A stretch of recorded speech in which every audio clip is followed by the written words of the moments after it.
Hey, all you tough mothers out there. I have a super cool guest, Jeff Jethro Dale, with me today from Guns, Coffee, and Freedom. He's a former law enforcement officer turned small business owner with the goal of helping the men and women in uniform that the government has forgotten about or turned their back on. Various proceeds of the sale go to various military, law enforcement, and first responder charities. Jeff, thank you so much for coming. Will you tell us a little bit more about Guns, Coffee, Freedom, and how you got into it? Yeah, absolutely. So my background again is in law enforcement. Good friend of mine that I went through the academy with, who was kind of a mentor. He unfortunately passed away due to our line of work. And when this happened, the agency kind of turned their back on his family, and we really didn't even hear about anything until well after the fact. And I just, that really got to me, and I never want that to happen to anybody else who puts their life on the line. Whether we take the oath, military or law enforcement, we're signing our lives gladly up to giving our lives for people, and the least they could do is have our families' backs if anything ever happened. All my friends are either military or law enforcement, and just countless times I've heard how they've been screwed by the very people in government we're trying to help and support and save. And I'm not a big softie by any means, but there's a couple things that I hold very true to my heart, very close to my heart, and this is one of them. So I'm a coffee addict. I love t-shirts. I have a t-shirt addiction also.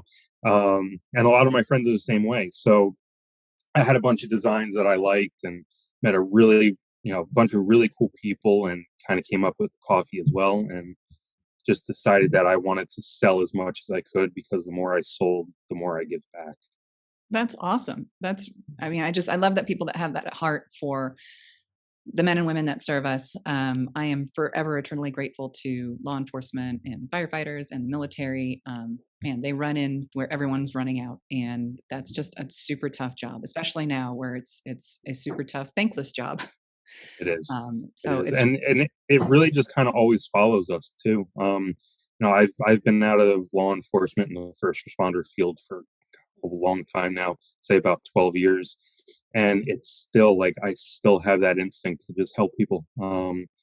Countless times I've been on airplanes or out to dinner, and it just happens, and I'm there, and it's just the most rewarding feeling, and you really can't describe it. And I just wish more people could experience it. absolutely. So tell us a little bit about how like people can get involved with Guns, Coffee, Freedom. Like, where Sure. can they get the coffee? Yeah, Does absolutely. do you sell guns and coffee together? Because that would be amazing. Or That maybe would like be coffee amazing. filled bullets. So That would be amazing, right? Use coffee instead of gunpowder. No, so I'm working with a couple small businesses to try to come up with different types of accessories for firearms to really fill that gap with guns. But those are really the three things that define me: guns, coffee, and freedom. It really is.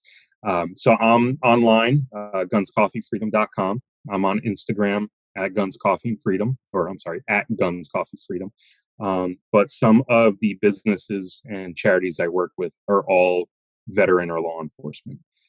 So all of the businesses that I work directly with, you have to be small American law enforcement or veteran-owned business.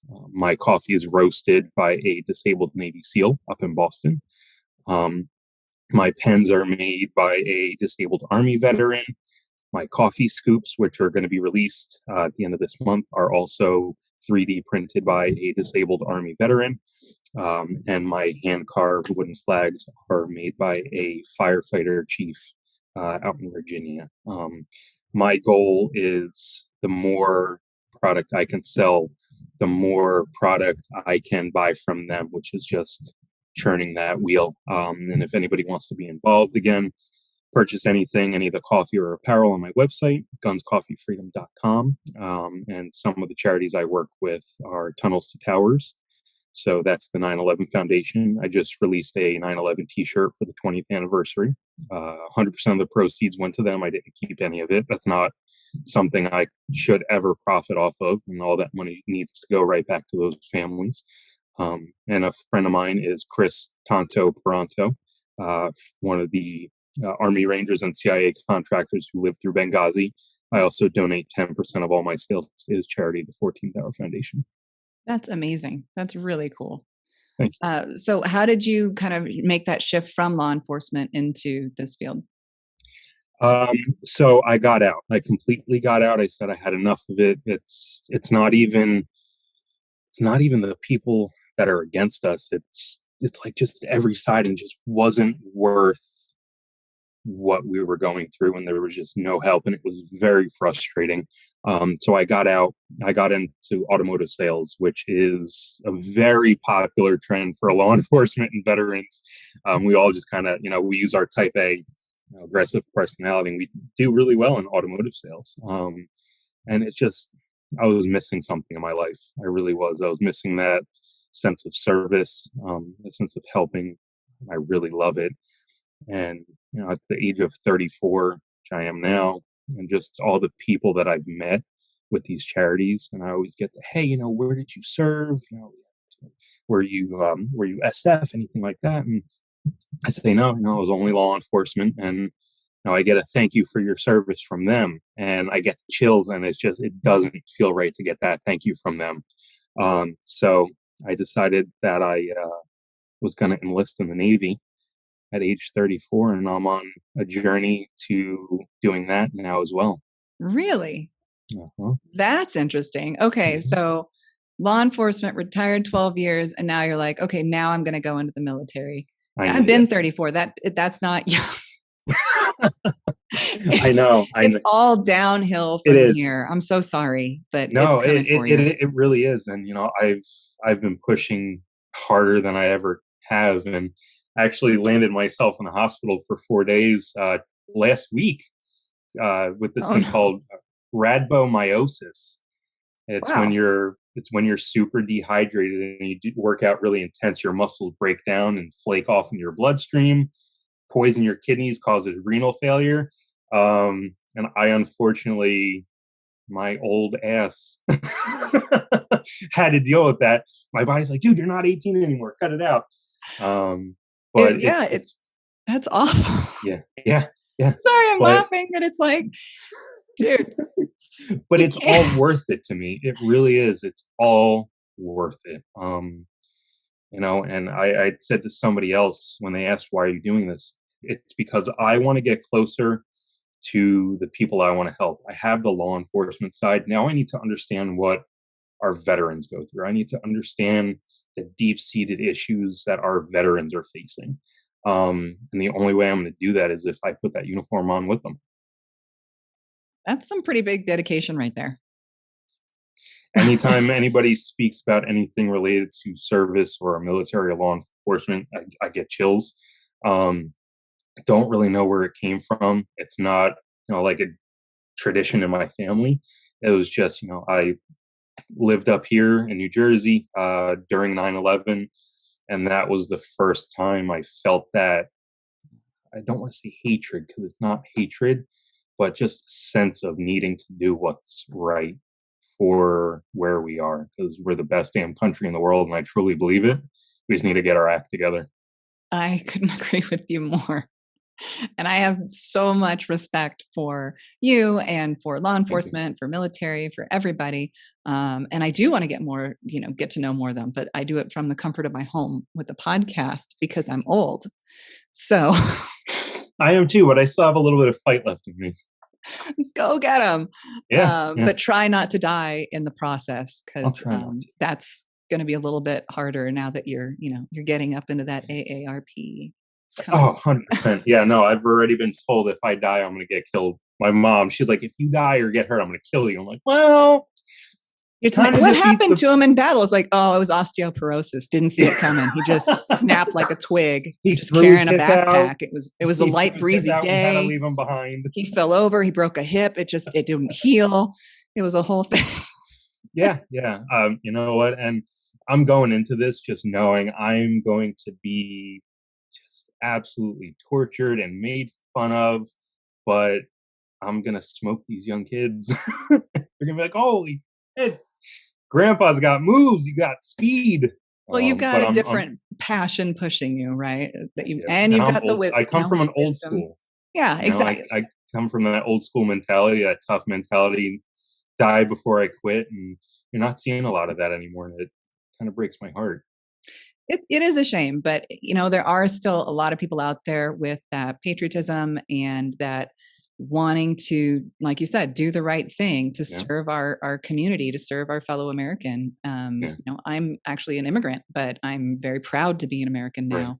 Right. It's part of my identity. I grew up here mostly, and I have just the utmost respect for this country, and I love it. So thank you so much for what you do in serving and helping all of these charities and the people that need help, because we can't turn our backs on them as, because we're like an American brother and sisterhood. Like we are all together, and we need to support each other. So thank you. I really appreciate it. Thank you. I would not be remiss without asking you what your recommendations would be to new moms and shooters and women out there that want to get involved, that want to learn how to shoot, that want to support law enforcement and first responders and all that, but may feel a little intimidated by like the culture of it. Yeah, no, absolutely. That's a great question. So education, you can't get enough of it. You can't feel funny about wanting to learn. It's me as a police officer. If I ever came into a situation where I needed help and there was a citizen who was well trained and well educated and willing to help, I would never turn them away. That's something, we need backup too. So education is the biggest thing. Your local shooting ranges, they have basic courses. If you come from a military law enforcement family, it might be hard to ask for help. Might be hard to ask for some pointers, but take it slow, step by step, get the education, read. YouTube, believe it or not, I'm a big fan of YouTube if you find the right people.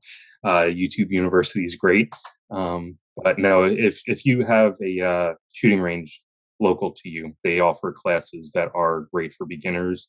And I know a lot of them do offer mom and women classes as well, which I think is super badass. Yeah, for sure. And I think that there's something about that camaraderie with other women and all that. But I think it's scary for a lot of women to walk into a range for the first time, because they kind of feel like, oh, I'm like one of no women in here. And it's a little intimidating, but I tell you though, I'd rather have a group of pissed off moms backing me up than anybody else. Like, it's like an army of well-armed Karens. Oh yeah. I just think my mom, 5'4" Irish Italian woman, don't get her pissed off, man. I'd rather have her in my corner. It's like all the feist, very compact. Yeah. I'd rather have a bunch of pissed off armed women in my corner than anybody else. I'm telling you. Awesome. Thank you so much, Jeff. I really appreciate it. For all of you guys listening out there, check out Guns Coffee Freedom. We're at Guns Coffee Freedom on Instagram. Any websites you want to shout out so that they can kind of check out what you guys have and support? Yeah, absolutely. So again, it's gunscoffeefreedom.com. Also the 14thHourFoundation.com. And we also support a really great band called the Blackbird Anthem. It's a group of vets who have just badass Southern rock music, and they're also involved with a lot of charities as well. Awesome. Thank you, Jeff. I really appreciate it. For all of you out there, check out Guns Coffee Freedom. Reach out to Jeff, ask him some questions about how to get involved, and most of all, be not afraid. Great job. You made it to the end. You are one tough mother. If you enjoyed this podcast and want to support the work that we do and keep the good lovin' coming, subscribe, rate, and review on iTunes, Spotify, wherever you're listening. What's that? You're one of those crazy mother followers that wants more of this nonsense? You got it. Subscribe to the Moms Love Guns YouTube channel, follow us at Moms Love Guns on Instagram, and join our free private Facebook group to connect with other women just like you in an encouraging and non-judgmental community. If you want to share even more love, share your new favorite community with a friend or all of your friends, maybe even a few enemies, just to be safe. Get out there, overcome your fears, be not afraid. You have got this.